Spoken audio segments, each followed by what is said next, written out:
Wie steht aktuell die Regierung der USA, die Regierung Deutschlands, Russlands und China zu UFO-Sichtungen? Wurden UFO-Akten freigegeben? Gibt es Zeugenaussagen von Militär und weiteren, die Kontakt zu Außerirdischen oder UFOs hatten? Und welche Präastronautik-Spuren eines außerirdischen Einflusses finden sich in der Vergangenheit?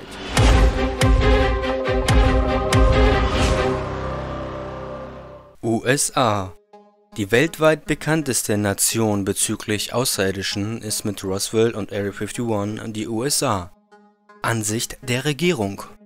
Offiziell heißt es von Phil Larson vom Wissenschaftsdienst des Weißen Hauses ab dem Jahr 2011, die US-Regierung hat keinen Beweis für Leben außerhalb unseres Planeten oder dafür, dass außerirdische Wesen irgendein Mitglied der menschlichen Rasse kontaktiert haben. Doch seit dem Ende des Jahres 2020 scheint sich die Meinung der USA über UFOs etwas gelockert zu haben.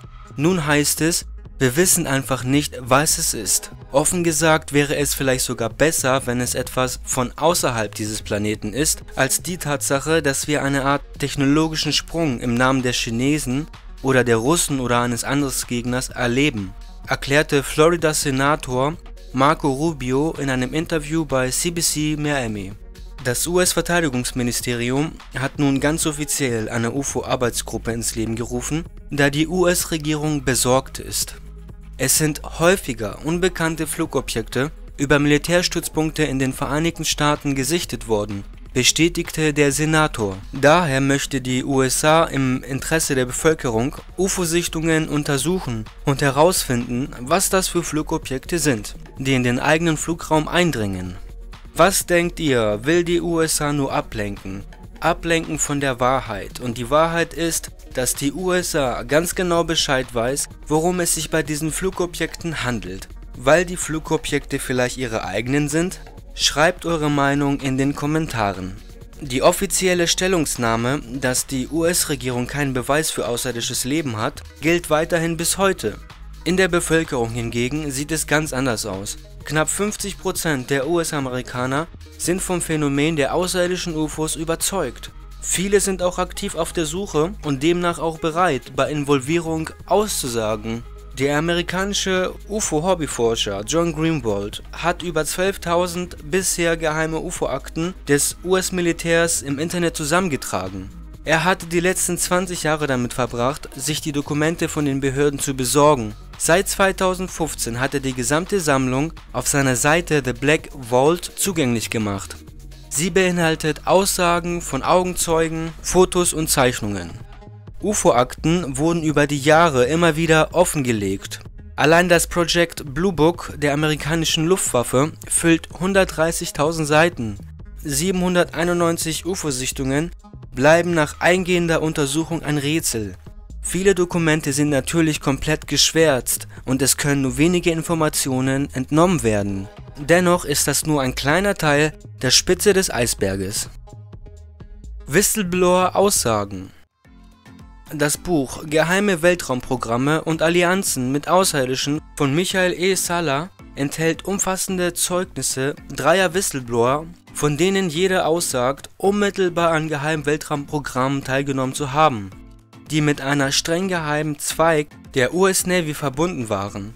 Alle drei schilderten ihre persönlichen Erlebnisse bei Besuchen geheimer Stationen auf dem Mars, sowie von Reisen mit Raumschiffen, die durch Antigravitationsantrieb für interplanetarische Flüge geeignet sind. Manchmal steuerten sie solche Maschinen sogar selbst. Weiterhin berichten alle drei, dass Außerirdische in unterschiedlichem Maß in die geheimen Weltraumprogramme, für die man sie eingeteilt hatte, einbezogen waren. Schließlich lieferte jeder von ihnen einen ähnlich detaillierten Bericht von einer 20-jährigen Dienstzeit, nach deren Absolvierung sie in die Zeit ihrer ursprünglichen Rekrutierung zurückversetzt und ihre Erinnerungen gelöscht wurden. Der erste bekannte Whistleblower, Corey Goode, erklärte darüber hinaus, dass gegenwärtig 5 geheime Weltraumprogramme im Einsatz sind, von denen einige durch hochkomplexe Antriebstechnologien sogar Interstellarreisen durchführen können. Goode sagt außerdem, dass er während seiner Dienstzeit von 1987 bis 2007 Zugang zu intelligentem Glaspads, heutige iPads ähnlich, erhalten hat, die es ihm ermöglichten, geheimdienstliche Berichte über derzeitige Operationen sowie über die Geschichte der geheimen Weltraumprogramme zu lesen. Das erste dieser Programme wurde nach Gold tatsächlich schon am Vorabend des Dritten Reiches in Deutschland initiiert, als die ersten Prototypen fliegender Untertassen entwickelt und gebaut wurden. Als die Nazis an die Macht gelangten, förderten sie die Fertigstellung zweier unterschiedlicher geheimen Weltraumprogramme in den späten 30er Jahren. Eines war eine zivile Unternehmung unter der Führung deutscher Geheimgesellschaften, die eine bedeutsame Rolle bei Hitlers Machtergreifung gespielt hatten. Das andere wurde von der SS geleitet, die den erfolglosen Versuch unternahm, die hochentwickelte Technologie der fliegenden Untertassen für Kriegszwecke nutzbar zu machen. In der Folgezeit verwendete die US Navy insgeheim erhebliche Mittel darauf, ihr eigenes geheimes Weltraumprogramm zu entwickeln, das Solar Warden genannt wurde. Gold und die anderen im vorliegenden Buch behandelten Whistleblower legten keine Dokumente vor, die ihre außerordentlichen Behauptungen bestätigen könnten. Kurz darauf änderte sich die Situation auf signifikante Weise durch das öffentliche Hervortreten eines neuen Augenzeugens, der diesmal Dokumente lieferte, die seine Berichte über die Existenz geheimer Weltraumprogramme bestätigten. Der Buchautor Michael Esala fand bei William Miles Topkins Autobiografie Selected by Extraterrestrials Unterlagen, die seine Arbeit beim Marinegeheimdienst substanziell untermauern. Auch aktuelle Meldungen vom Dezember 2020 bestätigen die Weltraumprogramme. Ex-Militärchef behauptet, USA haben Kontakt zu Aliens und galaktischer Föderation. Die Menschheit sei noch nicht bereit für Außerirdische, aber Aliens wären schon längst auf der Erde und arbeiten bereits mit den USA und Donald Trump zusammen. Das behauptet ein ehemaliger hochrangiger israelischer Wissenschaftler und General, Professor Chaim Escht. Der 87-jährige Ex-General war von 1981 bis 2010 Chef der israelischen Weltraumsicherheitsprogramms. Laut Escht gebe es einen Vertrag zwischen der US-Regierung und den Außerirdischen sowie eine Untergrundbasis auf dem Mars, wo Aliens und Menschen gemeinsam Forschung betreiben. Genau wie man selbst wollten auch die anderen Mitglieder dieser galaktischen Föderation herausfinden, wie das Universum funktioniert, und so sollten ihnen dabei geholfen werden, erklärte der Ex-General. Vor ein paar Jahren hätte er all diese Dinge noch nicht publik machen können. Doch heute hätte er nichts mehr zu verlieren. Alle Wissenschaftler, denen er bereits davon erzählt hatte und die ihn dafür für verrückt erklärt haben, würden langsam umdenken. Der Trend würde sich wenden, glaubt der 87-Jährige.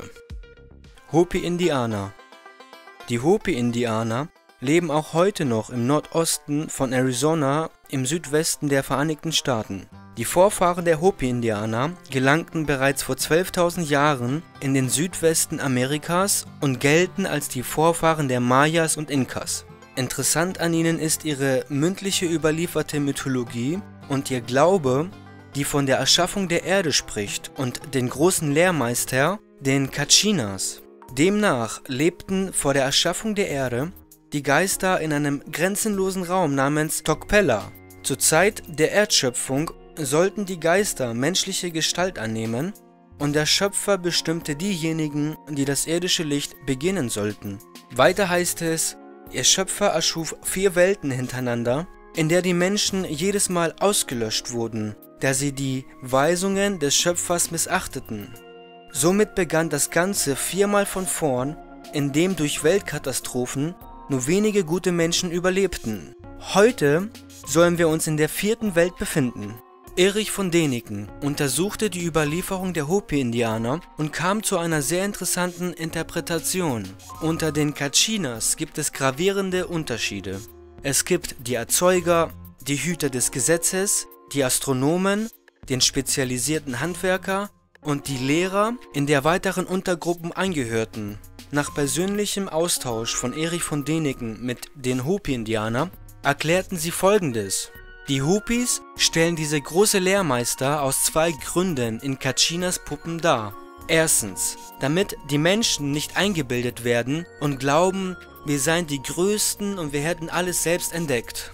Zweitens, damit man sich immer wieder an die Wiederkunft der Kachinas erinnert, denn sie versprachen, eines fernen Tages wiederzukehren. Fazit: Demnach müsste es heißen, die US-Regierung hat Beweise für Leben außerhalb unseres Planeten und dafür, dass außerirdische Wesen Mitglieder der menschlichen Rasse kontaktiert haben.